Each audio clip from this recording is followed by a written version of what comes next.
Então vamos lá. A Karine pediu para eu poder contar um pouquinho para vocês do trabalho que eu desenvolvia numa cidade do interior de Minas Gerais. Né? Eu me formei em 97 na Faculdade de Farmácia da Universidade de Ouro Preto. Eu tive a felicidade de formar nessa universidade. Desde o meu tempo de estudante, eu sempre me perguntava sobre qual era realmente o papel do farmacêutico. Eu achava o farmacêutico muito omisso, né, os que eu tinha contato com eles. Ficava me perguntando, dentro daquele museu que era a nossa escola, por que o farmacêutico no passado tinha um papel tão importante na sociedade e atualmente ele, naquela época, né, em 97, ele parecia um zero à esquerda. Então eu fui, né, resolvi sair da faculdade sem saber o que era ser farmacêutico. Então eu tinha até propostas já para fazer no mestrado, mas eu não queria, eu queria mesmo ir para o mundo real e saber entender um pouco mais da minha profissão. Eu tive a oportunidade de iniciar minha atividade profissional no município no interior de Minas, que tinha 65 mil habitantes. A população desse município não tinha acesso a muitos especialistas, então eu comecei, a própria necessidade da população me fez correr atrás do conhecimento, desenvolver habilidades para ajudá-las a resolver os seus problemas de saúde. Então eu comecei trabalhando com diabetes e vi que o modelo da doença crônica ele é aplicável para qualquer paciente com doença crônica. Então o que eu vou estar falando aqui em relação a diabetes, vai servir também, em relação à asma, vai servir também a mesma lógica para outras doenças crônicas. Eu queria primeiro começar contextualizando o porquê do farmacêutico, por que é necessário, né, o farmacêutico atuar em doenças crônicas, e depois o como, que aí eu vou relatar propriamente a minha experiência. Então vamos lá. Então primeiro é porque tem muitos pacientes que estão sofrendo, né, com essas enfermidades, sobretudo com o envelhecimento populacional, a polifarmácia cada dia mais presente. Outro fato é que nós somos profissionais de saúde. Como profissionais de saúde, é necessário respondermos demandas sociais para que a gente realmente tenha valor, para que o nosso papel realmente tenha importância na sociedade. E nós já somos vamos fechar o ano com mais de 200 mil farmacêuticos. Então, esse exército de profissionais da saúde, se entenderem o cuidado como modelo de prática profissional, esse exército vai estar focado em cuidar das pessoas no país e colaborar, principalmente porque nós estamos numa posição muito estratégica do sistema. E somos muito subutilizados. Muitos gestores ainda não perceberam e não existe um profissional de saúde que o paciente encontre com ele mais vezes como farmacêutico. Né? Todos os meses o paciente está atrás da gente lá em busca do medicamento quando a doença é crônica.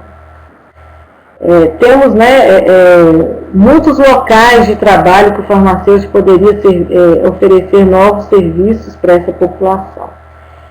E a doença em questão hoje é a asma. Né? A asma é uma doença inflamatória crônica, caracterizada por hiperresponsividade das vias aéreas inferiores e por limitação variável do fluxo aéreo. E essa reversibilidade, essa limitação, ela é irreversível, porque tem algumas doenças que a mucosa perde essa capacidade de ser reversível. E ela se torna reversível espontaneamente ou em uso do tratamento. Então não dá para tratar asma só com foco do broncodilatador, que seria o responsável por aumentar esse fluxo, né, aéreo. Atuar nessa capacidade de reverter o fluxo, de ampliar esse local, né, onde o fluxo de ar está passando. Então, não dá. Por isso, ainda um grande problema na nossa sociedade o fato dessa doença não estar sendo tratada como uma inflamação. E essa inflamação, ela acontece lá no finalzinho, lá nos brônquios, né? E quando ela inflama, a mucosa ela fica estreitada e também é produzido muco. Por que a gente tem que atuar então? Porque muitos pacientes estão sofrendo com essa doença. A prevalência varia de 10% a 20% da população e a prevalência é maior em crianças, né, em idade escolar. É uma doença que prejudica a qualidade de vida e tem grande impacto econômico, porque a internação por asma ela é cara e também pelos custos indiretos, né, quando você avalia custo também pela questão, quando você avalia custo também considerando as faltas ao trabalho, à escola, então o custo é muito alto. Ela representa a quarta causa de hospitalização no SUS. Esses desenhos que estão presentes aqui nesse slide são desenhos dos meus pacientes. Quando eu comecei a trabalhar, eu tinha muita dificuldade para comunicar com os pacientes. Então a gente começou a trabalhar muito com desenho. Então são desenhos que eles estão expressando essa sensação de falta de ar. No momento da crise, eles se sentem assim. Esses desenhos me impulsionaram, esses desenhos me ajudaram também a perceber o quanto esse paciente está sofrendo e o quanto é necessário atuarmos, não ficarmos omissos, né, nesse processo de cuidado. Como nós somos profissionais que estudam os medicamentos, né, e o medicamento é a forma mais eficaz de prevenir crises e de tirar o paciente da crise, não tem como o farmacêutico ficar parte desse processo. E a via de eleição para tratar a doença é a via inalatória. Na literatura, apesar da via inalatória ser a via preferida, na literatura, né, nós encontramos diversos estudos que mostram que o tanto que, apesar da via ser uma via preferencial, o quanto ela é mal utilizada, tanto por parte dos pacientes quanto por parte dos profissionais de saúde. Então, nesse estudo aqui realizado em 2003, o que a gente observa que quase 72% dos pacientes utilizavam pelo menos uma etapa da técnica de uso desses dispositivos de maneira incorreta. E chama muita atenção o fato do spray, né, que é a bombinha, ser um dos dispositivos mais antigos e que os pacientes mais cometem erros na sua utilização. À frente eu vou mostrar quais as etapas da técnica que eles mais erram. Esse outro estudo mostra que só 9% dos pacientes usam corretamente. E o valor é muito diferente quando a gente avalia os profissionais da área da saúde, né? Nesse estudo aqui que avalia enfermeiro e médico, o índice de acerto é muito baixo. Esse outro aqui que avaliou a utilização desses dois dispositivos em médicos de serviço de urgência também mostram o quanto a utilização do tubo ralo e do discos também, só metade dos médicos desse serviço sabiam utilizar. Esse aqui já foi um estudo que eu realizei numa segunda rede de farmácia de Minas, foi em 2005 que eu fiz esse estudo. Eu queria avaliar também como é que os farmacêuticos da rede utilizavam os dispositivos inalatores. Então, foi um caos. Então, a gente avaliou, né, essa falta de conhecimentos e habilidades profissionais, fizemos uma intervenção. O que a gente percebeu? Que as principais dificuldades dos farmacêuticos estão listadas aqui, que são os mesmos erros que a gente identifica nos pacientes que a gente atendia diariamente. Outra coisa que chama, né, que mostra a necessidade do farmacêutico atuar em doença respiratória é que atualmente no país vários programas de asma estão instalados em municípios. Eu queria fazer até um apelo aqui, né, nessa videoaula, convidando os colegas que estão ligados ao serviço público para participarem ou dos ambulatórios em hospitais, dos ambulatórios de pneu, para participarem desses programas que as instituições já instalaram. E vale também lembrar que via inalatória foi introduzida no programa Farmácia Popular em 2012, então é uma via que também está sendo dispensada e que a gente precisa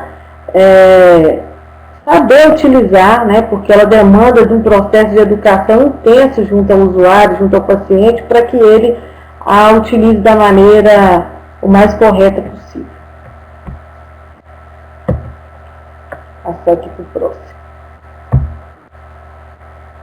Na nossa realidade, né, a literatura já mostrava isso, no meu dia a dia é gritante, né?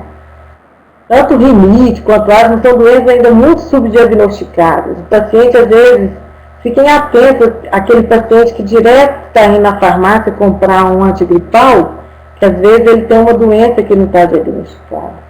E o Conselho Federal de Farmácia hoje ele quer estimular muito a participação do farmacêutico para estimular esse paciente a procurar um médico o mais correto e precoce possível. Por isso que na resolução de prescrição a gente tomou essa decisão de colocar o encaminhamento como um ato prescritivo.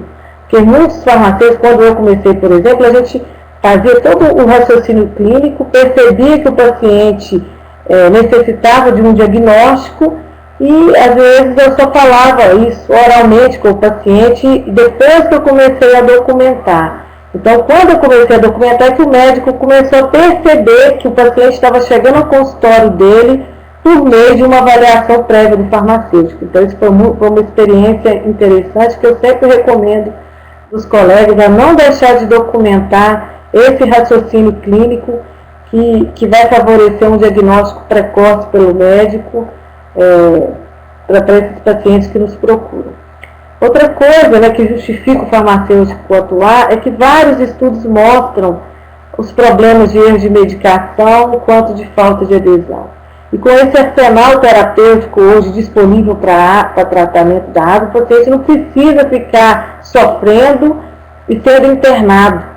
Isso acontece muito por quê? Pelos problemas da adesão, dos erros de medicação. Então, o farmacêutico tem que atuar mais nessa área para não deixar com que casos, com que erros gritantes aconteçam, como a gente tem visto na mídia. Esse caso aqui, por exemplo, foi de uma criança que morreu porque o médico escreveu uma gota e o G ficou tão garranchado que parecia um 5.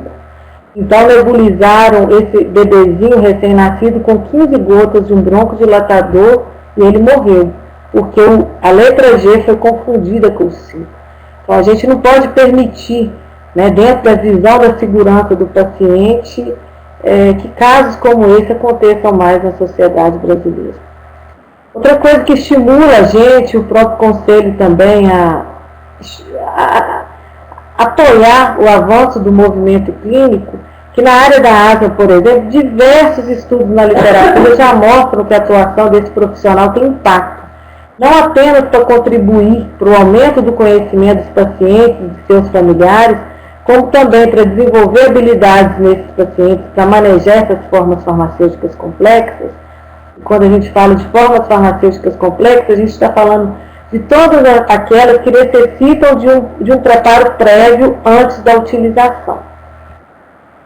E o mais importante é que a nossa atuação, o mundo inteiro tem provado que ela promove melhoras nos resultados de saúde e na qualidade de vida do paciente. Então, vamos arregaçar a manga e trabalhar pelos pacientes. E no Brasil, vários estudos, né, da atuação do farmacêutico em asma começaram a ser realizados. E uma das coisas que me deixava impressionada quando eu comecei, a quarta diretriz, né, lançada pela Sociedade Pneu, falava que logo após a consulta, a equipe de enfermagem que revisa a prescrição e treina o paciente para o uso dos medicamentos inalatórios. A gente não era nem citado nessas publicações. Não é à toa, né? Acho que é porque a gente estava sendo omisso. Então foi essa falta de visibilidade do farmacêutico também nesses documentos nacionais que também me estimularam a querer fazer a diferença. E esse trabalho que eu desenvolvi, né, teve uma repercussão interessante, que o próprio Ministério da Saúde me convidou para poder elaborar o caderno 25 da atenção básica. Então, parte do meu livro, eu doei os direitos autorais que estão disponibilizados no caderno 25, que circulam hoje em todos os PSE, toda a equipe de saúde da família do país inteiro. Então, já que esse início, a intenção era justificar, tem um monte de motivo que a gente tem que considerar para estimular e para mostrar, para motivar o farmacêutico que é necessário a participação dele no cuidado às pessoas com asma. E como é que eu cuido, né? O cuidado como modelo de prática, ele é visualizado pela sociedade na prestação de serviços. Então, quais os serviços que o farmacêutico pode oferecer para os pacientes, para a família, para a comunidade em relação à asma? Esse fluxo eu comecei a construir ele durante o meu mestrado. Eu comecei a perceber que, apesar do modelo da história natural ele ter algumas críticas, ele nos ajuda muito a refletir sobre a nossa própria atuação. Então, o que eu fiz? Eu peguei o modelo da história natural, mostrando que os pacientes que têm risco, então, por exemplo, aqueles que herdam, né, porque a asma pode ser hereditária, quem herda uma doença, tem risco de desenvolvê-la, a principal necessidade desse paciente é se manter saudável, é adiar o aparecimento dessa doença o máximo na vida dele. E quem já tem a doença, às vezes ela começa, né, a se manifestar sem sintomas, ou até com sintomas, e esses sintomas às vezes podem até ser confundidos com outros diagnósticos. Então, esse paciente, ele necessita, quando ele já tem a doença em curso, de ter um diagnóstico precoce e correto. E o paciente que já tem o diagnóstico, já está em tratamento, o que ele tem? Ele tem que se manter o mais controlado possível. Eu brinco com os pacientes que eles têm que ser quase um sábio para poder dar conta de tudo que uma doença crônica demanda. Ele tem que aprender sobre a doença, tem que ter habilidade para manejar o seu tratamento e todos esses dispositivos, tem que ter atitude positiva para enfrentar, tem que ter acesso a tratamento, prescrição adequada. Então, o paciente ter uma doença sob controle, ele necessita de muita coisa. Então, para atender as necessidades que são variadas de acordo com a evolução da doença, quais os serviços que o farmacêutico pode oferecer para poder atender a necessidades específicas em momentos específicos na vida desses pacientes? O que o Conselho tem proposto, né, que está na consulta pública, que eu acho que vale muito a pena, quem tem interesse do SIG, eu acho que são pessoas que já têm um perfil diferenciado, que pode contribuir para qualificar esse debate, para melhorar esse texto que tem consulta pública. Então, o que a gente colocou é que esse farmacêutico, ele pode oferecer, por exemplo, vamos situar agora nos pacientes com asma, nas suas famílias. Esse farmacêutico, ele quando atua no sistema, ele atua prestando serviço.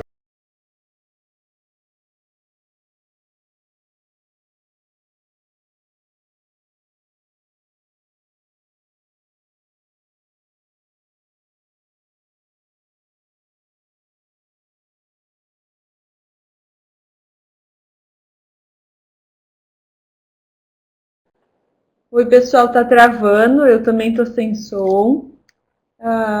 Em geral, isso acontece quando a conexão não está muito boa, mas a Josélia está conectada aqui ainda. Vamos esperar se volta. Tomar a responsabilidade por melhores resultados pela qualidade desse princípio filosófico. Tá dando problema aí, gente? A gente ficou sem som, um pouquinho de...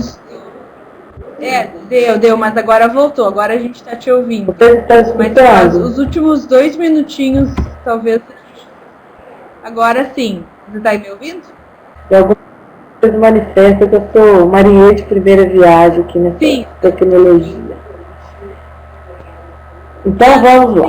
Sim, estamos. A gente fala pode continuar. Prática, eles têm um processo de trabalho. Significa o quê? Que qualquer um dos serviços que eu vou falar agora para frente, o farmacêutico tem um modelo lógico de atuar. Todo mundo que quer cuidar tem que seguir esse modelo lógico. O paciente chega com a demanda para a gente, nós como profissionais de saúde em uma necessidade, né, que vai ser traduzido como necessidade, como problema, intervir nisso que a gente identificou e avaliar. Muitos farmacêuticos Então eles têm uma prática que é incompleta. E depois, esse paciente, se ele servir, esse ciclo vai estar sempre rodando, ou então o paciente vai ter alta. E todo o processo na atuação clínica tem que ser documentado. Eu vou ficar focando aqui, vou deixar, está tudo disponível para vocês, que eu quero entrar mais na parte prática. Então, todos esses conceitos que eu vou apresentar, eu vou ser bem pontual, para a gente poder ganhar tempo para o debate final, e depois vocês acessam, leem com calma, qualquer dúvida vocês podem estar me questionando.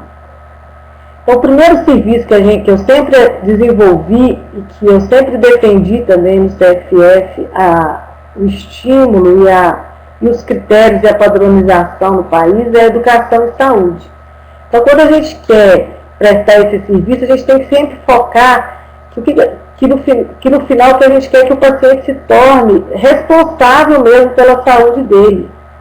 Ele empoderar esse paciente para ele gerir seu tratamento. E para ele fazer tudo isso, ele tem que ter conhecimento tanto sobre a doença quanto sobre os medicamentos que ele utiliza, desenvolver habilidades para manejar esse tratamento e atitude. E quando a gente fala em educação e saúde também, a gente está falando nas ações de mobilização da comunidade com compromisso com a cidadania.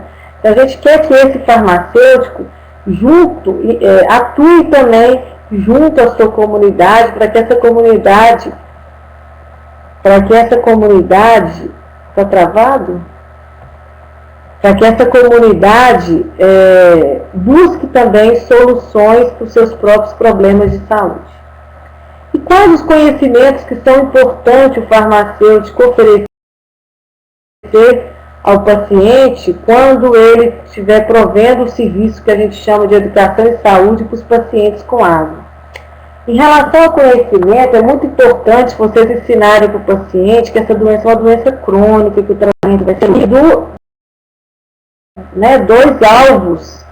A gente ataca, por duas formas, tanto para melhorar a dilatação desses brônquios por meio dos broncodilatadores, para que esse ar transite e passe com mais facilidade, quanto essa intervenção no processo inflamatório que é a base da doença. Então, por isso que os médicos geralmente prescrevem um tratamento a longo prazo, o tratamento de manutenção e o tratamento de resgate quando o paciente tem crise. É muito importante o farmacêutico, quando atender esse paciente, saber que ele tem esse plano diferenciado e orientá-lo, educá-lo sobre a diferença de um tratamento e de outro, do porquê ter dois tipos de tratamento. E a gravidade da doença é muito subestimada, principalmente quando ela está associada a outras comorbidades. Então, o paciente que também tem rinite também tem que ser orientado. O paciente que tem problema de refluxo gastroesofágico, às vezes ele nunca consegue controlar a asma porque o refluxo não está controlado. Então, é muito interessante que esse conhecimento não fique somente focado na asma propriamente dita, mas que veja o paciente como um todo. Em relação à habilidade, esse serviço de educação e saúde tem que dar conta de desenvolver habilidades do paciente. O paciente tem que ter habilidade para identificar os dispositivos, para classificar e para utilizar. E atitude, a gente tem que contribuir para os pacientes passarem a ter menos medo dos tratamentos. Então, quando falam em bombinha, eles acham que bombinha vai explodir. Então, tem na literatura, às vezes, alguns autores até recomendam a gente nem ficar usando esse termo bombinha, porque às vezes no imaginário do paciente pode dar essa conotação de bomba. E corticoides também, tem muito paciente que tem medo, tem receio, então essa coisa de mostrar para o paciente a diferença, que o corticoide inalatório, a dose é muito menor, ele utilizando a técnica correta vai ter muito menos absorção, muito menos medicamento sendo absorvido, então é muito importante também contribuir para os medos, para romper os medos e crendices. Então, esses aqui são alguns desenhos de crendices populares que tem, de pregar rabo de lagartixa na parede, pegar formiguinha zoadeira, fazer uma bolsinha e pôr na roupa, fazer guisada de coruja. Então, tem muita coisa envolvida. Então, eu até brincava com os pacientes, guisar de coruja, a gente pode contribuir para a extinção dos animais. Para que isso, né? Quer fazer? Para que matar os bichos? Então, a gente tem que ir com muita cautela, né? Respeitar as crenças desse paciente e contribuir para que ele adquira conhecimentos e mude também a sua forma de pensar e de cuidar da sua saúde. E a gente não pode esquecer do papel importante do farmacêutico na luta contra o tabagismo e na vacinação. Tem muito paciente ainda que tem receio para utilizar, e esses pacientes com asma necessitam dessa orientação né, desse estímulo para vacinar todo ano, ajuda a descontrolar a asma. Então, quando a gente fala de educação em saúde, essa educação pode ser prestada para a população geral, instituições. Eu sempre coloquei os farmacêuticos das redes que eu trabalhava para ir para as escolas, centro comunitário, palestra para cuidadores. Então, sair mesmo, né, dos muros da farmácia, estar na casa do paciente, para poder levar essa informação para o maior número de pessoas possível. Essa educação pode ser individual e coletiva. E eu sempre gostei de realizar campanhas educativas, né, para o público em geral, utilizando datas comemorativas. Então, o dia 21 de junho é o dia da asma, controle da asma. Como material educativo, eu sempre aconselho os farmacêuticos a terem um kit de dispositivos inalatórios em sua farmácia, né, ou no ambulatório, quando ele for visitar o paciente, porque é muito importante você fazer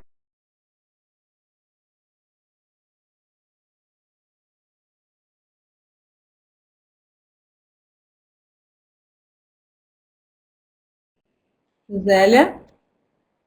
Travou o seu. Você está ouvindo?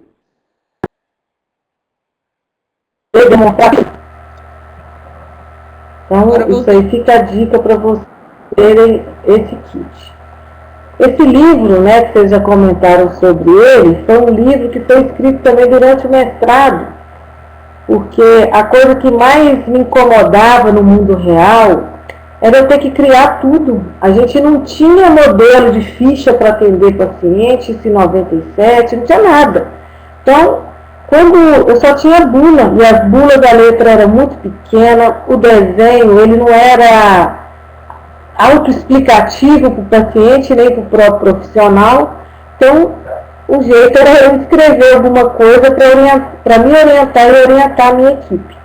Então, todas as técnicas que tem nesse livro, nós descrevemos, nós testamos na prática com um grupo de farmacêuticos dessa segunda maior rede de farmácia lá de Minas e foi ilustrado por um dos meus pacientes. Então, eu faço até uma homenagem para eles aí no início, como agradecimento. E aqui a capa é porque eu pedi para ele, que ele sempre desenhava aquelas figuras horrorosas, né, do momento da falta de ar. Eu falei assim, não, na capa do livro eu quero um paciente com o pulmão funcionando bem, um paciente sob controle. Então, ele que criou esse paciente. Outra coisa que eu aconselho vocês é trabalharem também com etiqueta, quem não tiver etiqueta, um pedaço de papel com um durex, para poder registrar para o paciente se aquela bombinha ou se aquele dispositivo inalatório, ele tem que usar 1, 2, 3 vezes no dia. Então, como que eu fazia? Geralmente o paciente com asma, ele não usa só uma bombinha. Ele usa uma de bronco e uma de corticoide. Então, eu sempre colocava o número 1, pegava aquelas canetas de retroprojetor aqui no fundo, ó, colocava o número 1 aí no fundo, para ele saber que essa bombinha ou esse dispositivo do broncodilatador era interessante ele utilizar primeiro. Porque às vezes a bombinha da minha farmácia passa, o paciente até acha que ela funciona melhor, simplesmente porque eu pedi para ele usar o broncodilatador primeiro do que o corticoide. Então, se ele usa o número 1 bronco primeiro, quando ele for usar o corticoide, a via já vai estar dilatada, mais chance do princípio ativo do corticoide chegar lá nos brônquios terminais. E eu colocava também o horário de aplicação na frente da bombinha, igual no caso desse paciente, ele usava às 8 e às 20 horas, era de 12 em 12. Cada horário desse, então se vocês saírem dessa aula aqui hoje sabendo que 2 jatos de bombinha não é igual 2 jatos de desodorante, eu vou ficar muito feliz. Por que eu já vou estar realizado? Por quê? Porque tem muito farmacêutico que quando o médico escreve na receita aplicar 2 sprays ou 2 jatos, o paciente aplica 2 vezes seguidas, dá 2 ações. E quando o médico escreve 2 jatos ou 2 sprays, não é isso que ele quer. Isso significa, ele quer que você repita a mesma técnica 2 vezes. Então, pelo amor de Deus, quando vocês pegarem uma prescrição que tiver escrito 2 jatos ou 2 sprays, isso significa que o paciente tem que repetir a técnica por 2 vezes. Acionar seguidamente 2 vezes. Eu vou começar a contar alguns casos de mundo real para vocês. Então, esse caso aqui foi um caso de uma paciente que eu quero que vocês percebam o que nesse caso aqui, um paciente que relata isso para a gente, o que esse paciente demonstra que ele não está sabendo. Então, o paciente falava, o primeiro paciente não queria usar a bombinha, porque para ela a bombinha é viciada. Tá? Aí eu cortei um pedaço do relato, a gente até quando eles falam de vicia, a gente até mostra que não tem tarja preta, mas essa que ela fala assim, ela ficava bem, e quando não usava, ficava mal. Ela tinha impressão de estar usando um alucinógeno, uma droga. Então ele não achava que ele tinha falta de ar, ele achava que era um... Deixa eu até voltar aqui. Então ele achava que quando ele tinha falta de ar, esse sintoma não era a asma que provocava, era a falta da bombinha. Então, se algum paciente na vida de vocês fizer um relato parecido com esse, o que ele demonstra nesse relato? Ele demonstra para a gente o quê? Que ele não está entendendo, ele não compreende que ele tem uma doença que é crônica. Muitos pacientes, quando viram, falam que esse medicamento não presta. Medicamento bom é aquele que eu tomo uma vez e resolve todos os meus problemas. Quando o paciente traz para vocês, relata frases como essa, significa o quê? Que ele não está entendendo a doença que ele possui. Ele precisa entender a cronicidade para poder aceitar que ele terá que fazer um tratamento a longo prazo. E para educar os pacientes, a gente usava slides, rodas de conversa. Quando eu comecei a conversar com os pacientes, depois que eu saí da faculdade, eu só tinha aqueles mecanismos de ação lindo e maravilhoso na minha cabeça, mas eu tinha a sensação de estar falando para a parede. Então, existe hoje disponíveis várias formas de você educar o paciente, inclusive por meio de jogos, rodas de conversa, tem muita coisa, não precisa ter palestra formal. E sempre que eu fazia qualquer palestra para o paciente, eu sempre dividi o público infantil do público adulto. Então, esse aqui foi uma experiência de um projeto que a gente fez, que os farmacêuticos construíram como se fosse uma história em quadrinhos. E, em vez de ir depois só como slide, a gente começou a ir para as escolas como se fossem 2 personagens dessa história em quadrinhos, falando das doenças para os pacientes. E eu sugiro também que a cada palestra que vocês forem ministrar em seus vídeos, não deixe de falar, faça uma introdução falando sobre a profissão, quem que é o farmacêutico, onde que ele atua. Eu comecei também, quando eu iniciei todo esse trabalho, como um zero à esquerda, né? Como um profissional que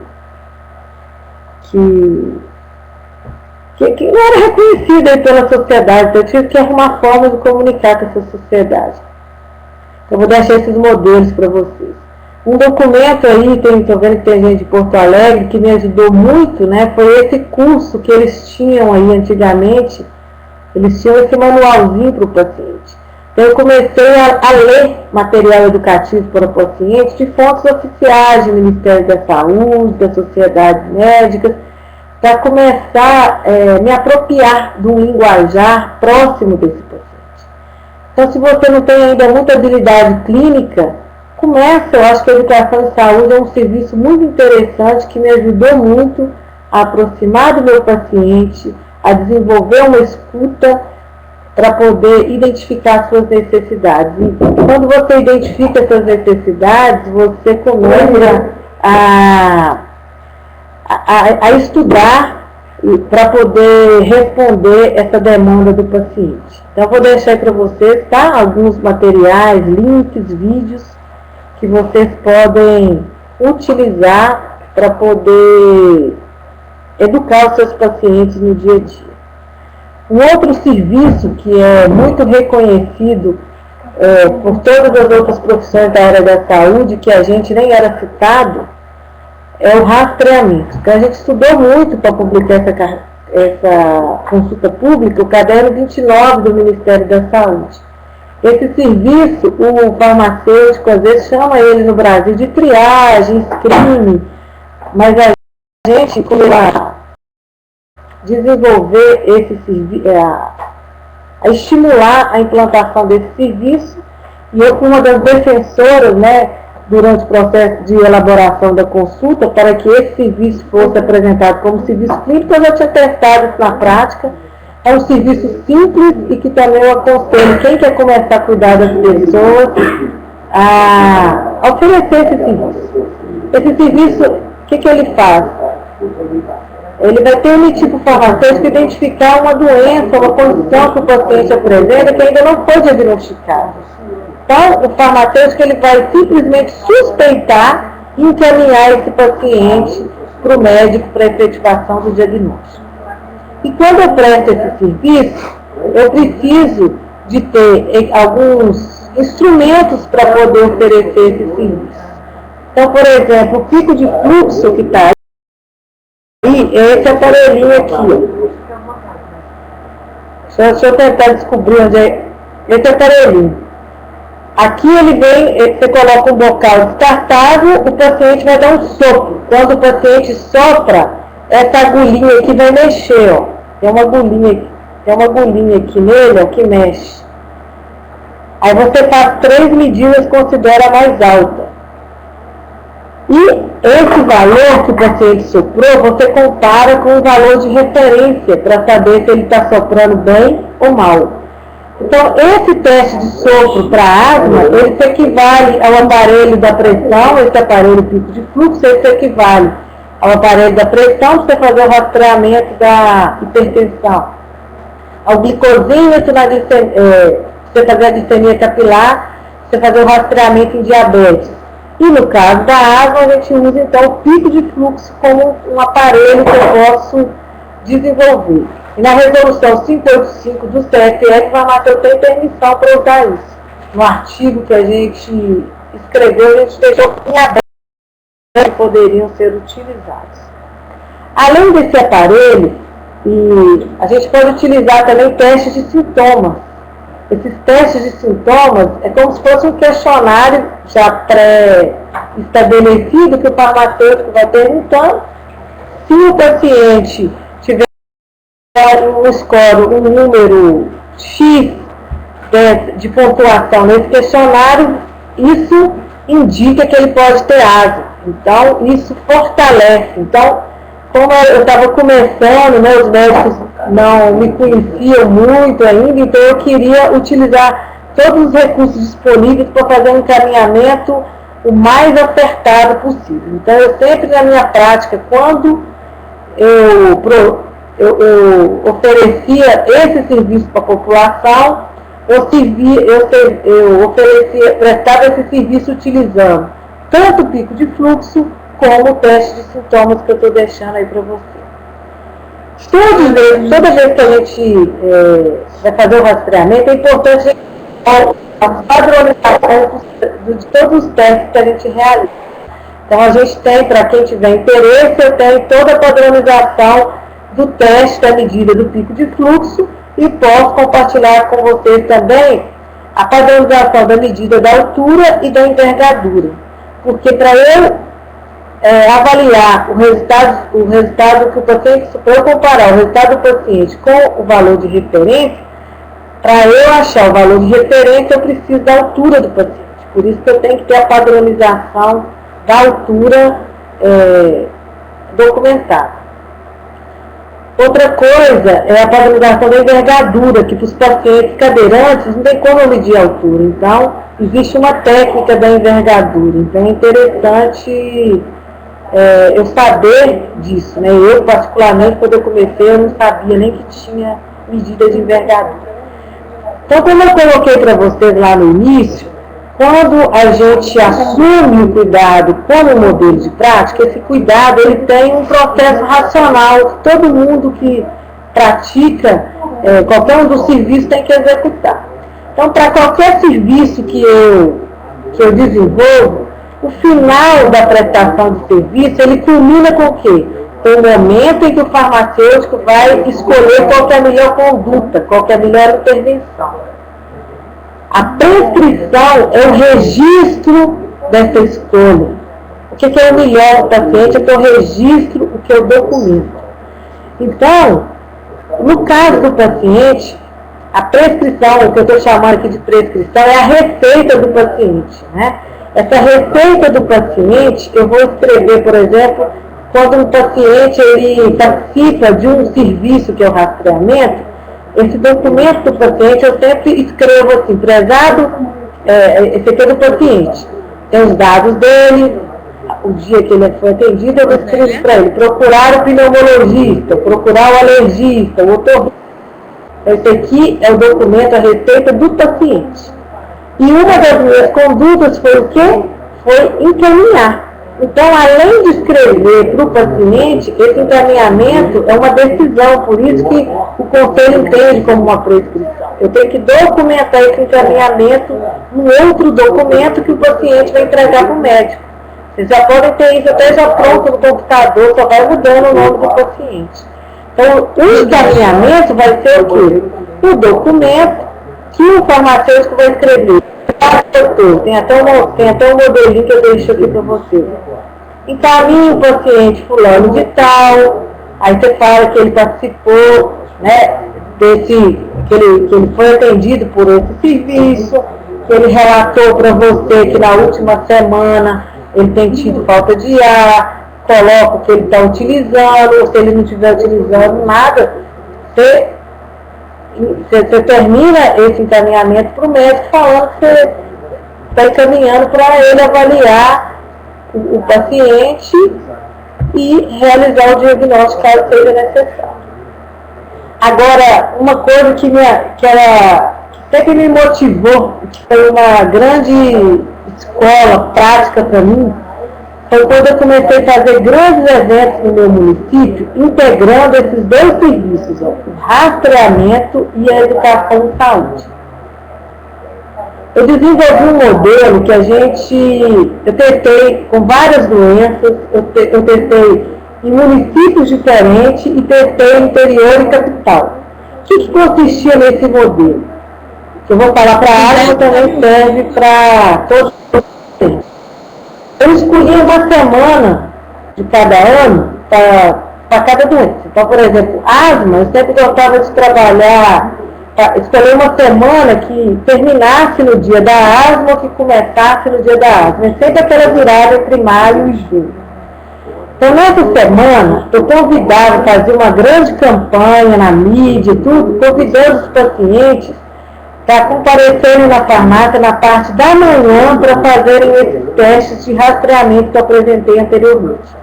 O teste de sintomas e o teste do sopro, do pico de fluxo. E aí os pacientes participavam desse evento e eram convidados a assistirem palestras à noite. Então eu sempre fazia palestras para integrar a farmácia com os médicos do município. Eu sempre chamava uma pediatra, um alergista para fazer palestra à noite com os pacientes que eu tinha atendido de manhã. E essas palestras, elas eram divididas no público infantil e familiares e no público adulto. Então eu fazia diferentes palestras à noite, no finalzinho da tarde, e dependia da disponibilidade dos médicos. E eu comecei a incrementar depois, eu comecei a perceber que durante essas campanhas, o erro de prescrição, tinha muito médico que somente prescrevia minofilina via oral. Então era muito cansativo, o impacto ia ser muito pequeno, eu ficar só intervindo paciente a paciente. Então a gente começou a incrementar também nessa semana, porque a educação de saúde também ela pode ter foco no profissional da saúde. Então eu comecei a implementar, uma das palestras da noite, eu trazia da capital um grande pneumologista para dar uma atualizada nos médicos do município. Isso também contribuiu para o perfil de prescrição e melhorando no meu trabalho. O perfil de prescrição e melhorando lá no município. Então, eu vou deixar para vocês aqui modelos de materiais que eu utilizava nessa farmácia quando eu juntava esses dois serviços, o rastreamento e a educação em saúde. Então, foi vários serviços que a gente fez. E o que chamava a atenção? Eu era uma simples farmacêutica apaixonada que queria cuidar das pessoas, mas nem sabia que as pessoas queriam ser cuidadas por mim. Então, quando a gente começou a fazer essas campanhas, a população começou a responder muito positivamente. Pegamos muitos pacientes há mais de 15 anos no tratamento tudo errado. E à medida que o tempo passava, eu comecei também a aprender a tratar melhor os dados que eu obtia, né, com esses eventos. Então, está ficando aí alguns modelos para vocês dessas intervenções que a gente fazia. E o que me chamava a atenção? Olha para você ver nesse quadro aqui. Nesse quadro, o que a gente percebe? Que mesmo os pacientes que eu atendia, que participavam dessa campanha, e usavam medicamentos, eles estavam soprando mal. Isso aqui, essa faixa verde, amarela e vermelha, são faixas do sopro do paciente. O verde é o que está soprando bem, o amarelo intermediário e o vermelho que está ruim. Então, observe para vocês verem, esses pacientes que eu atendia, mesmo em campanha, sopravam muito mal. Eram pacientes que estavam em tratamento, mas que o tratamento não estava atendendo o tratamento não estava cumprindo com o objetivo esperado.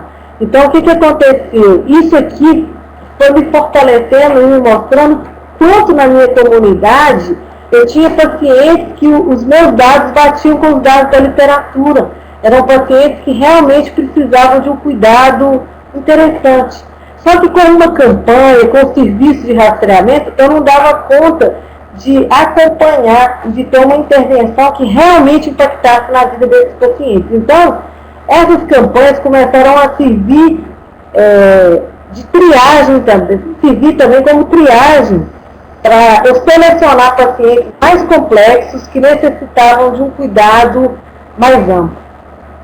Esse aqui é um atendimento que a gente fez em 13 pontos da capital, lá em Belo Horizonte, e essa experiência aqui foi muito rica, que nós fizemos 13 farmácias, 50 farmacêuticos e 50 estudantes ao mesmo tempo. Eu inseri nesse trabalho estudantes de farmácia e fisioterapia. Então foi bacana essa integração. Então uma coisa que eu aconselho quem mora e que tem que cuidar um serviço, que é a gestão da farmácia, né? Demanda muito tempo, terceirize a burocracia para os técnicos, para a sua equipe e conte com a ajuda dos técnicos, de técnicos e também de estudantes de farmácia. Então, isso aqui é o que eu acabei de falar, que todas essas campanhas que eu desenvolvi, integrando rastreamento e educação em saúde, me possibilitaram perceber, enquanto farmacêutico, enquanto profissional da saúde, que no meu município, na minha comunidade, muitos pacientes necessitavam do meu cuidado. Por quê? Porque muitos estavam subdiagnosticados, precisavam de tratamento. E muitos que tinham tratamento estavam sem controle. E necessitavam da minha ajuda para que esse tratamento fosse utilizado, para que ele aprendesse a técnica correta do uso de dispositivos inalatórios, que ele também aprendesse, fosse encaminhado para especialistas para dar conta, né, dessas comorbidades que eles apresentavam, e que ele necessitava também de um acompanhamento a longo prazo. Então, se alguém quer começar, às vezes tem muita gente que desiste de começar a cuidar das pessoas prestando o serviço acompanhamento farmacoterapêutico, que é a nossa cereja do bolo, né? É o serviço mais complexo, mais longo que a gente tem hoje para poder oferecer. Então, eu deixo mesmo essa mensagem, tentando estimular vocês a começarem pela educação e saúde, pelo rastreamento, se vocês ainda não dominam, se vocês ainda não têm todo o manejo clínico, não têm todas as habilidades.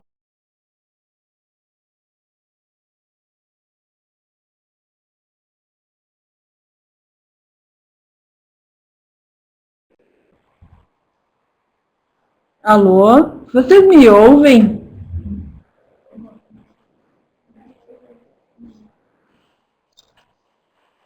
Eu tentei falar antes com a Josélia, ela não estava ouvindo.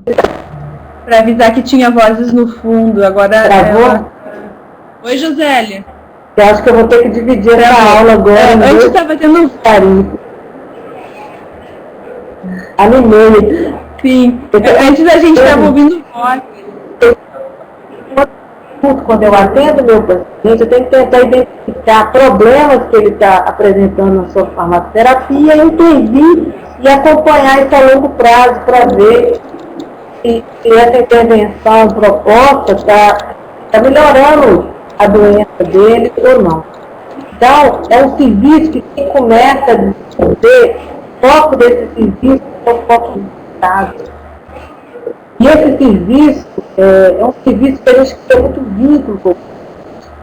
E todos esses serviços, todos esses problemas que eu identifico, todas as intervenções, todos os pactos que eu faço com o meu paciente, esse serviço ele tem que ser registrado, né? Ele é registrado no momento que o paciente, o farmacêutico elabora o seu plano de cuidado. E esse plano está registrado dentro do próprio prontuário do paciente que a gente tem na farmácia.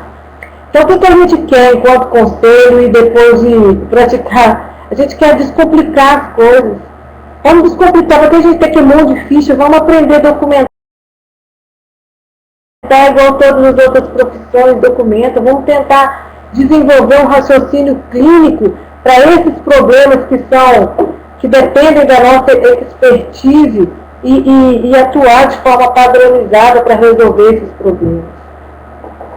Então, quando a gente vai prestar, né, serviço clínico, né, e principalmente o acompanhamento, todos os farmacêuticos, todos os profissionais da saúde, quando vão dar consulta, eles têm um consultório, eles têm um local específico para esse atendimento. Então, a nossa profissão, a gente chamava esse lugar de local, sala do farmacêutico, sala de atendimento farmacêutico.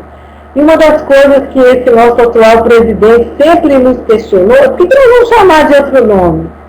Para que mais empirismo na nossa profissão? Se todo mundo chama de consultório, nós também vamos chamar de consultório. E é isso. Então é isso que está colocado na resolução 385 de 2013, que eu coloquei aqui na referência errada.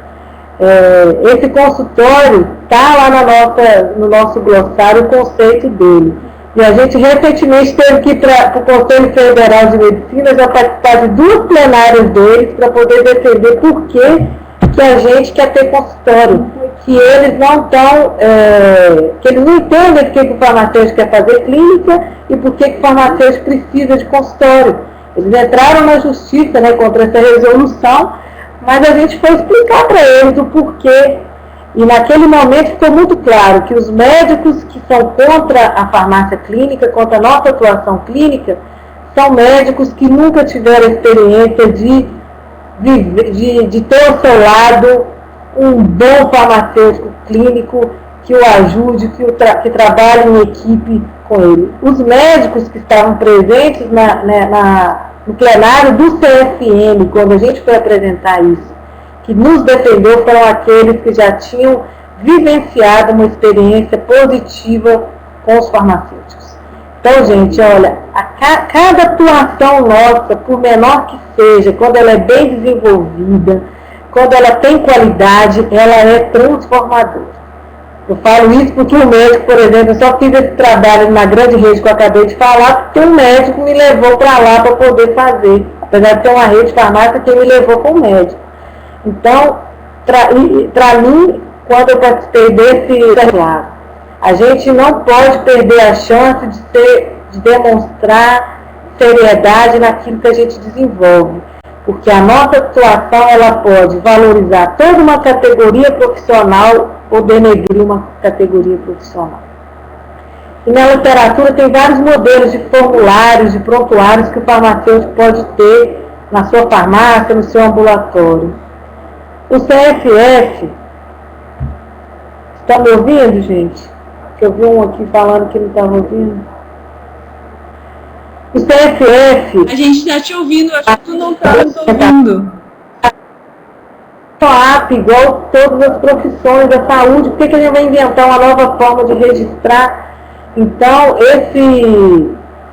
toda a forma de registrar, a gente está elaborando, a gente está montando o curso de educação à distância agora, mas eu já vou deixar de antemão para vocês aí o nosso modelo de registro prontuário. E no acompanhamento eu também realizo, né, eu utilizo os mesmos formulários que eu utilizo nos outros serviços, porque quando eu atendo clinicamente, quando eu presto esse serviço, ele finaliza com um ato prescritivo que tem que ser também documentado. Então, por isso que estão aí. E tudo que eu uso lá no rastreamento, eu também uso aqui. Né? Eu preciso do pico de fluxo aqui, não é para suspeitar mais um diagnóstico, mas para saber se o meu paciente está controlado ou não. E a minha remarcação, que é uma coisa que eu também tive que aprender, como marcar consulta para o paciente, né? A gente não tinha essa experiência. Então eu comecei utilizando esse cartãozinho, só que como era um cartãozinho pequenininho, esse paciente perdia. Aí eu vi aqueles cartões que o dentista utiliza. Então o que eu fazia? Atrás desse cartão aqui, ó, que eu registrava os resultados do pico de fluxo, e o paciente sempre carregava esse cartão, vocês já devem ter visto de pressão, eu tinha de registro de pressão arterial, eu tinha o meu cartão para registro do pico de fluxo, que o paciente sempre andava com ele. E aí, o que eu comecei a fazer? No verso desse cartão, eu comecei a deixar um espaço para os agendamentos. E aí, os pacientes gostaram muito e acharam interessante. Eu vou deixar para vocês que não tem como eu atuar clinicamente se eu não tiver atualizado, se eu não ser competente para desenvolver essa prática clínica. Então, eu vou deixar algumas literaturas aí para vocês. E vou deixar também esse protocolo de tomada de decisão que a gente fez para as decisões clínicas que o farmacêutico tinha que atuar na farmácia. Então, de acordo com a gravidade dos sintomas,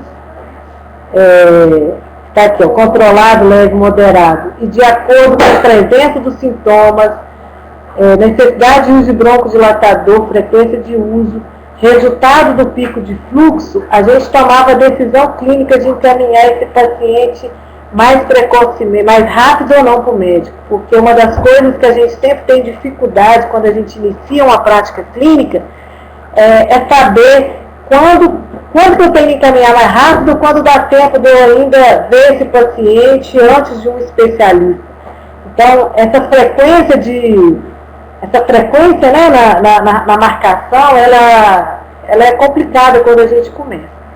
E um outro, se for para deixar conselho para vocês, uma outra coisa, todas as doenças que eu comecei a criar documentos para tomada de decisão, porque a gente não tinha nada em 96. Eu sempre construí meus documentos como se fosse um semáforo. O que é um paciente vermelho, o que é um paciente amarelo, o que é um paciente verde. Então, essas cores do semáforo me ajudavam, né, a colocar nessas cores as informações clínicas relevantes para a minha tomada de decisão. Então, fica aí esse modelo para vocês, isso aí, inclusive, quando eu comecei, eu até plastifiquei, que eu comprei um fichário, e plastificado ficava comigo ali. No momento do atendimento, eu consultava até eu aprender e incorporar tudo isso. Então, vamos para os casos. Esse aqui foi um caso de um paciente, né, que passou pela campanha, foi entrevistado. Durante a campanha, a técnica de uso do dispositivo foi testada, porque ele já utilizava. Fizemos o pico de fluxo, o teste de sintomas e avaliamos e intervimos nesse paciente. O teste de sintomas que a gente usou nesse evento era um teste de sintomas. O score acima de 7 significava que o paciente tinha muita chance de ter asma. Mas nesse caso aqui, além desse teste de sintomas, eu tinha uma ficha que eu anotava alguns dados do paciente, e essa ficha já me mostrava que esse paciente, ele já relatava que tinha diagnóstico de asma. Na última semana, esse paciente nos relatou que estava chiando, tendo falta de ar e tossindo, e que a frequência com que esses sintomas aconteciam eram diários, mas não eram contínuos. Quando a gente foi avaliar os medicamentos que o paciente utilizava, a gente percebeu que ele utilizava 3 broncodilatadores: a aminofilina, uso oral, e a associação de Berotec e Atrovate, 2 bronco, em soluções de nebulização. Todos esses medicamentos eram prescritos. Eu gosto muito daquela, quando a gente vai começar, porque o grande, né, quem faz acompanhamento, ele tem que incorporar o raciocínio clínico para poder avaliar a farmacoterapia do paciente, para saber se essa farmacoterapia é necessária para o paciente, se ela está sendo efetiva, se ela é segura. Quem vira um mantra, né, para quem acompanha o paciente, incorporar esse raciocínio clínico que vai nos ajudar a tomar decisões mais rápidas e a identificar problemas mais rápidos. Então, eu gosto muito, né, do método DAD. Eu sou apaixonada quando eu comecei, eu gosto muito do estado de situação, ele está bem simplificado, porque o que eu quero mostrar que a essência, na verdade, é o que é possibilitado por isso, eu incorporar esse raciocínio. Então, nesse caso aqui, eu tinha um paciente, né, que a asma estava sem controle. Então, quando eu falo de asma, eu tenho que pensar no tratamento com alívio e no tratamento de manutenção para inflamação. Quando a gente vê nessa tabela, esse caso dessa paciente, ela só tinha tratamento farmacológico para broncoconstrição. Ela não tinha tratamento farmacológico para inflamação. Então, pela frequência, né, dos sintomas que ela apresentava, pela quantidade, né, que ela estava conseguindo soprar, isso me fazia, enquanto profissional de saúde, a pensar na possibilidade que essa falta de controle da asma era porque o paciente necessitava de um tratamento que ela não estava recebendo nesse momento. E um tratamento que desse conta dessa inflamação, dessa base. Então, por isso que ela necessitava, né, o N aqui de necessidade, ela necessitava de um tratamento para essa inflamação. Em relação à broncodilatação propriamente dita, a gente pode considerar que esse broncodilatador por via inalatória que ela estava usando era necessário, que ela precisava de melhorar a falta de ar, de ter essa broncodilatação. Estava sendo efetivo, porque como que avalia a efetividade? Você usou, você sentiu melhora no sintoma? Né? O paciente tem que usar e sentir melhora. Ela sentia, então nesse caso o medicamento estava sendo efetivo. E estava sendo seguro? Estava, porque ela não me relatava nada relacionado a taquicardia, tremor, não tinha nada que me suspeitasse de um problema de segurança nessa paciente. Agora, essa aminofilina por via oral, ela era dúvida. Por que o paciente está usando essa aminofilina por via oral? Então, nesse caso aqui, qual que seria a intervenção do farmacêutico? Para eu ter uma intervenção bem consistente, eu sempre gosto de avaliar como que os médicos tomam as suas decisões, como que é o raciocínio clínico dos médicos. Eu tento estudar sempre isso, então sempre vou nas diretrizes, né, nas padronizações. Então, 12h30 a gente fecha, está falando. Então, seguindo a diretriz do médico, como que eu fortaleço essa minha... No slide anterior eu falei que o paciente estava precisando, eu estava suspeitando, né, que ele estava precisando de um tratamento adicional. Se fosse para o médico raciocinar, como que ele ia raciocinar baseado na diretriz dele? Esse paciente que eu apresentei o caso, era um paciente que tinha o quê? 2 ou mais sintomas por semana. Estava necessitando de bronco mais que 2 vezes e estava soprando mal, menos de 80% da capacidade dele, que seria o valor de referência normal. Então, se o médico fosse raciocinar em cima desse caso, esse lado vermelho significa o quê? Que o médico iria, qual que seria a conduta do médico? Ele iria aumentar a escada, o nível de tratamento, ou seja, no caso, qual seria a escada que ele usa lá de nível de tratamento? O paciente que está com bronco adiciona corticoide. Então, o raciocínio médico, no caso, batia com o meu. Então, isso reforça que a minha conduta estava correta. Então, para resumir esse caso, então, esse meu paciente necessitava de um tratamento adicional, que era um tratamento prescrito. Eu não tinha protocolo, eu não tinha nenhuma autorização para prescrever esse corticoide. Quem dera, né, que daqui a um tempo, se os farmacêuticos estiver dentro de um centro de especialidade, ele não possa colaborar com os pacientes. Mas no meu caso aqui, como era um medicamento prescrito, eu fiz aquele documento de encaminhamento para o médico relatando o caso, porque como o medicamento é prescrito, o médico é que precisava, apesar do paciente já estar diagnosticado, o paciente precisava desse medicamento sob prescrição. E as outras coisas, eu também já posso interferir, ver como é que está a questão do controle do ambiente do paciente, né? E, pela minha tabela, ele tinha que procurar esse médico rápido, dentro de 2 dias. Além dos serviços que eu acabei de falar, né, a dispensação, durante a dispensação eu também posso educar o paciente, tem outros serviços que os farmacêuticos no mundo inteiro estão oferecendo, que eu não tenho experiência com a revisão da farmacoterapia e com a conciliação para poder estar falando aqui nesse momento. E toda a efetividade dos medicamentos por via inalatória vão depender o quê? Da propriedade do fármaco, mas da quantidade que chega. E a quantidade que chega depende do inalador e depende da técnica.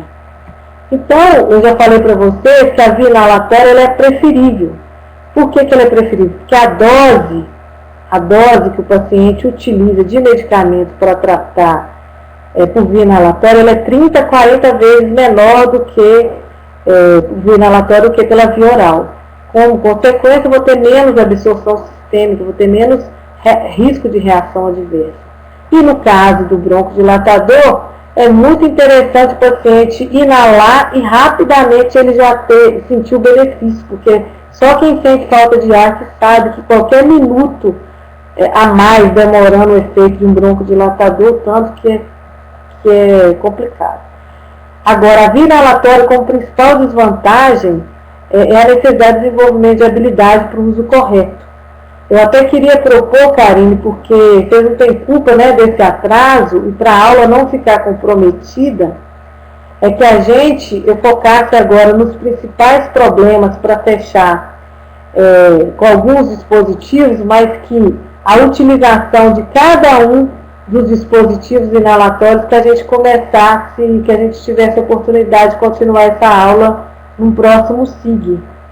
Avalia aí o que você pensa e já escreve aí para mim. Porque aí eu falo com mais calma sobre os dispositivos inalatórios para os farmacêuticos. Os dispositivos inalatórios, eles são classificados, né, nessas 3 grandes classes. A primeira delas é nebulizadores, inaladores de pó e a bombinha, né, que é o aerosol dosimetrado. Os dispositivos inalatórios, eles estão classificados dessa forma.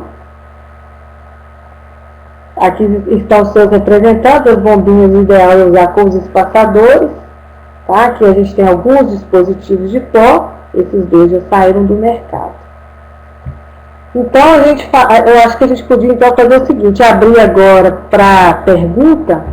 eu vou lá para o final e todos esses slides vocês já vão ter acesso a eles. Seria até interessante vocês darem uma lida, que aí no nosso próximo encontro eu trabalho a técnica com calma com vocês, e eu até queria fazer uma provocação, que cada um tentasse conseguir esses dispositivos para o nosso próximo encontro, para eu fazer do lado de cá junto com vocês. Ok? Os vídeos do HCO, Gabriel, eu indiquei eles aí. Eu estive na reunião da Conitec com o médico de lá, e eu achei ele um médico muito sério. Ele até falou que se alguém quiser fazer algum estágio, alguma residência lá no INCOR, ele está aberto para receber farmacêuticos. Eu defendi esses trabalhos do farmacêutico numa reunião que eu tive representando os farmacêuticos dentro da Conitec, que estavam discutindo a incorporação de um novo dispositivo inalatório no SUS. Então, vou deixar essa mensagem, eu posso ter um link aí para vocês, tá? Então, só para fechar essa parte, né, já que eu acabei gastando tempo hoje para falar de serviços, e ficou pendente com vocês a parte da técnica de uso propriamente dita, eu queria deixar uma mensagem para vocês, assim, que eu trabalhava no Ministério da Saúde antes de ir para o Conselho Federal de Farmácia.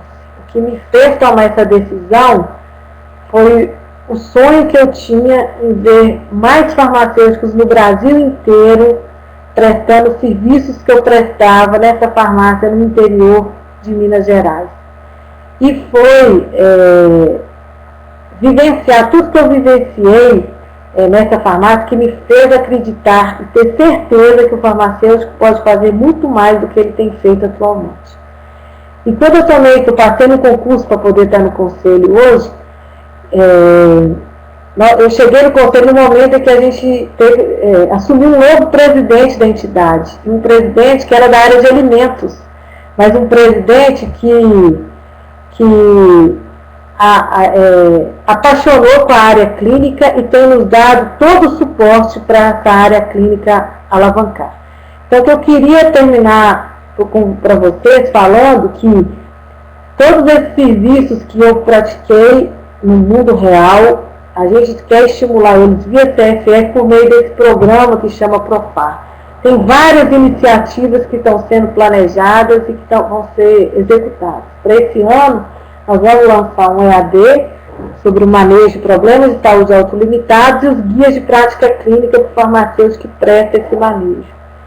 O Conselho Federal de Farmácia já tem à disposição de vocês o CEBRIM, que é o nosso Centro de Informação sobre Medicamentos, que atende online todas as dúvidas pelo site do CFF, vocês já podem fazer questionamentos. Aqui está a publicação do CEBRIM, que é elaborado por médicos e farmacêuticos. Vocês podem socializar essa publicação da mais alta qualidade com toda a sua equipe de saúde. Ajude na divulgação desse boletim. O Conselho também financia o portal farmacêutico clínico e somos parceiros do portal Saúde Baseada em Evidência. A gente fala, a farmácia era a segunda profissão que mais acessava o portal Saúde Baseada em Evidências e a profissão que mais acessa as bases internacionais, a gente acredita até por causa do Micromedics.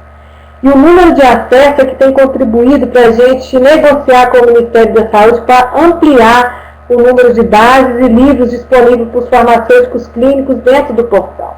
Então, hoje, você entrando no portal Saúde Baseada em Evidência, você entra com o seu CRF. Então, fique à vontade e ajude a divulgar esse portal para a gente.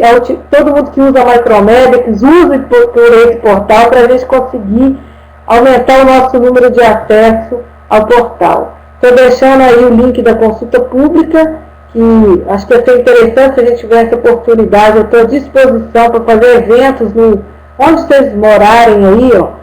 Quem quiser reunir um grupo para a gente discutir presencialmente ou pela webconferência esses documentos, eu estou aberta a esse diálogo com vocês, porque esse documento, a gente não quer um documento que seja um documento do conselho, mas um documento da categoria farmacêutica. Então a gente precisa muito de vocês para melhorar esse documento. Então nos ajude, mobilize onde vocês estão, para que esse documento retrate a visão dos farmacêuticos clínicos brasileiros.